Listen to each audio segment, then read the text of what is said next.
yang berdaulat. Artinya menempatkan dia di atas segala-galanya. Sekalipun hari ini masih ada orang yang mengatakan segala sesuatu dari dia, oleh saya, dan kepada saya. Jadi fokusnya ada diriku. Ada juga yang mungkin lebih rohani, segala sesuatu dari dia, oleh dia. Oh benar. Tapi untuk saya, jadi tetap ujungnya adalah saya. Tetap aku yang menjadi fokus. Tapi yang benar adalah segala sesuatu dari dia, oleh dia, kepada dia. Bagi dialah kemuliaan sampai selama-lamanya. Yang setuju katakan amin. Tepuk tangannya agak sedikit ragu-ragu. Yang meriah buat Allah kita, yes. Seperti Yohanes katakan di dalam Yohanes pasal 3 ayat 30, bahwa dia harus semakin besar dan aku harus semakin kecil. Artinya aku semakin tidak nampak. Yang nampak adalah Tuhan. Bahkan ada juga firman Tuhan mengatakan begini, apapun yang kamu lakukan, lakukanlah seperti untuk Tuhan, bukan untuk manusia. Artinya yang kita lakukan, baik kita bernafas, baik kita bangun pagi-pagi, semua fokusnya adalah hanya untuk Tuhan, bukan untuk diri kita. Kalau itu yang kita bisa lakukan, saya percaya itulah yang Tuhan inginkan. Dan saya percaya maka dia akan disenangkan di hari-hari menjelang kedatangan Tuhan Yesus kedua kali. Yang setuju katakan amin. Nah saudaraku, mari kita akan sama-sama melihat bagaimana rahasia untuk mencapai Allah yang berdaulat, atau untuk menempatkan dia di atas segala-galanya. Yang pertama adalah harus kita merubah cara berpikir kita. Filipi pasal 2 ayat 5 mengatakan, hendaklah hidupmu bersama menaruh pikiran dan perasaan yang dimiliki Kristus Yesus Tuhan. Pikiran kita diubahkan. Mengapa harus pikiran? 2 Korintus pasal 10 ayat 4 dan ayat 5 jelas mengatakan kepada kita. Saya akan bacakan. Karena senjata kami dalam perjuangan bukanlah senjata duniawi, melainkan senjata yang diperlengkapi untuk dengan kuasa Allah yang sanggup meruntuhkan benteng-benteng. Ayat 5 dikatakan, kami mematahkan setiap siasat orang dan merubuhkan setiap kubu yang dibangun oleh keangkuhan manusia, untuk menentang pengenalan akan Allah. Kami menawan segala pikiran akan menaklukkannya kepada Kristus. Saudaraku, dan menaklukkannya kepada Kristus.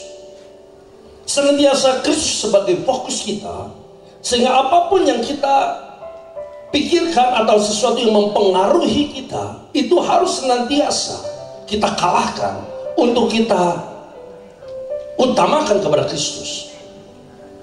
Pikiran inilah seringkali yang menghambat dalam pengenalan akan Allah itu. Pikiran inilah yang seringkali menghambat untuk kita taat kepada kehendak Allah. Sebab itu Paulus menekankan kepada jemaat Filipi, hendaklah hidupmu bersama menaruh pikiran perasaan yang dimiliki Kristus Yesus Tuhan. Alkitab katakan begini, kita sebagai gereja Tuhan di akhir zaman ini, kita harus mengambil contoh dari Israel. Artinya kita mengambil contoh dari sejarah Israel, bagaimana mereka keluar dari tanah Mesir untuk dibawa ke tanah perjanjian.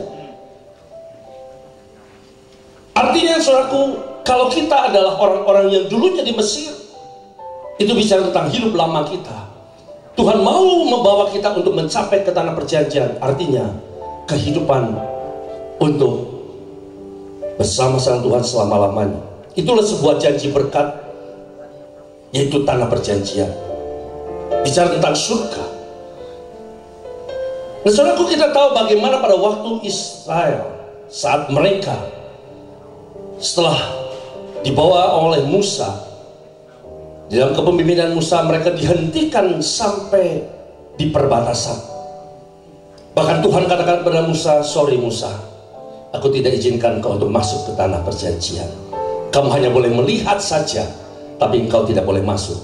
Karena Musa juga melakukan sebuah kesalahan. Saudaraku, kepemimpinan berpindah kepada Yosua dan Kaleb. Nah, yang luar biasa adalah setelah mereka menginjakkan kaki di tanah perjanjian, apa yang terjadi, saudaraku? Musuh yang pertama yang mereka harus kalahkan adalah benteng Yeriko. Jadi dalam 2 Korintus pasal 10 ayat 5 tadi, pikiran dan benteng itu yang menghambat pengenalan akan Allah. Yang diperhadapkan oleh benteng itu, saudara. Bisa dibayangkan benteng yang tebalnya itu adalah 6 meter, tingginya 9 meter. Benteng tebal 6 meter, tinggi 9 meter harus dirubuhkan hanya mengandalkan percaya kepada apa yang Tuhan perintahkan.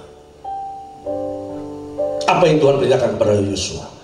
Yos, ajak beberapa orang pemimpin Israel untuk kelilingi benteng itu setiap hari 1 kali dan jangan bersuara. 6 kali kau kelilingi selama 6 hari. Artinya setiap hari 1 kali selama 6 hari 6 kali. Dan pada hari ke-7 kau kelilingi 7 kali. Saudaraku, yang luar biasanya Yosua kok percaya.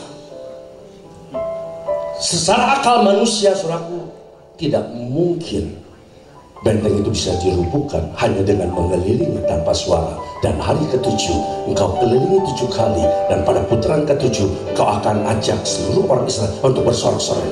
Benteng itu akan rubuh. Saudaraku, saya katakan luar biasa Yosua. Nah, sekarang pertanyaan, kenapa Yosua bisa percaya? Tentu Tuhan tidak langsung membawa Yosua untuk mengalami tantangan itu, tapi justru Yosua mengalami mujizat sebelum dia menginjakkan kaki di tanah perjanjian, yaitu pada waktu bagaimana dia bersama dengan orang Israel menyeberangi sungai Yordan, hanya taat kepada perintah Tuhan. Pada waktu dia melihat sungai Yordan, bagaimana aku membawa umatmu Israel untuk menyeberangi sungai ini. Kalau ada Musa dengan tongkatnya, dia ulurkan ke laut terberau, laut itu terbelah. Tapi Yosua katakan, sekarang Musa sudah tidak ada. Tuhan, bagaimana aku membawa umatmu Israel untuk menyeberangi sungai Yordan ini? Tuhan katakan, gampang Yos, suruh orang-orang Lewi injakan kaki sambil membawa tabut Allah. Oh saudaraku, saat itulah mujizat terjadi. Itulah sebagai satu pengalaman yang membawa Yosua percaya kalau Tuhan sudah membawa orang Israel menyeberangi sungai Yordan, demikian juga aku percaya, demikian pun benteng Yeriko ini akan runtuh. Saya yakin percaya, saudara, di dalam setiap kehidupan saudara ada pengalaman-pengalaman di masa lalu engkau mengalami mujizat Tuhan. Siapa yang sudah mengalami mujizat Tuhan? Demikian di hadapan saudara, di depan saudara yang kau hadapi ada tantangan-tantangan, saudaraku, jangan takut.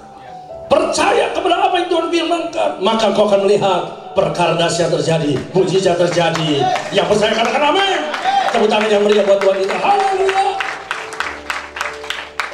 Pikiran kita, saudaraku, harus ditaklukkan kepada pikiran Kristus. Sebab itu, saudaraku, saya rindu pada kesempatan pagi yang indah ini untuk kita melakukan sebuah tindakan profetik. Caranya bagaimana? Nanti dengan tangan kanan saudara, saudara ambil otak pikiran saudara, cabut dalam nama Tuhan Yesus, terus saudara simpan, terus mengambil dengan tangan kiri saudara, memakai pikiran Yesus dan ditaruh dalam pikiran kita. Yang mau katakan amin. Mari angkat tangan kanan saudara, semua tangan kanan, jangan ada tangan kiri ya. Oke, sekarang ambil pikiran kita dalam nama Tuhan Yesus, ambil, simpan.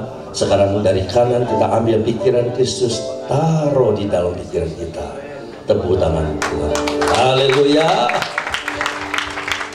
Yang ada di dalam pikiran saudara, pikiran siapa? Kristus. Benar ya? Gak ragu-ragu lagi menghadapi tantangan. Percaya, terjadilah sesuai dengan imanmu.